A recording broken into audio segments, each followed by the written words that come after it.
दुनिया में इस वक्त अगर कोई एक खबर सबसे ज़्यादा चर्चा में है तो वो ईरान के सर्वोच्च नेता को लेकर फैल रही रहस्यमयी जानकारी। क्योंकि यूके की एक रिपोर्ट में दावा किया जा रहा है कि मुज्तबा खामनेई अब कोमा में है।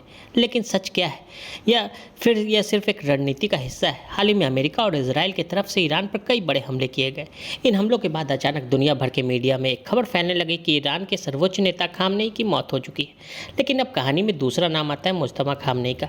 कहा जा रहा है कि उन्हें नया सर्वोच्च नेता बनाया गया, लेकिन उनके बारे में जो रिपोर्ट सामने आई है वो और भी ज़्यादा चौंकाने देने वाली है।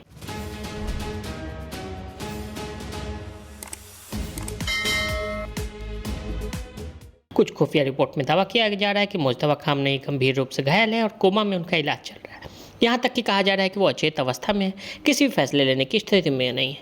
ऐसे में सवाल उठ रहे हैं कि अगर खामनेई नहीं रहे और मुज्तबा भी गंभीर रूप से घायल हैं तो आखिर ईरान को चला कौन रहा है? दरअसल कुछ पश्चिमी मीडिया रिपोर्ट्स, खासकर द टाइम और दूसरी एजेंसियों के हवाले से कहा गया कि यह जानकारी अमेरिका इसराइल खुफिया एजेंसियों से आई है। लेकिन यहाँ बहुत सावधान रहने की ज़रूरत है, क्योंकि इतिहास गवाह है युद्ध के समय सूचना भी एक हथियार होती है। ईरान की तरफ से लगातार आधिकारिक बयान आ रहे हैं कि देश की कमान मुज्तबा के हाथ में है।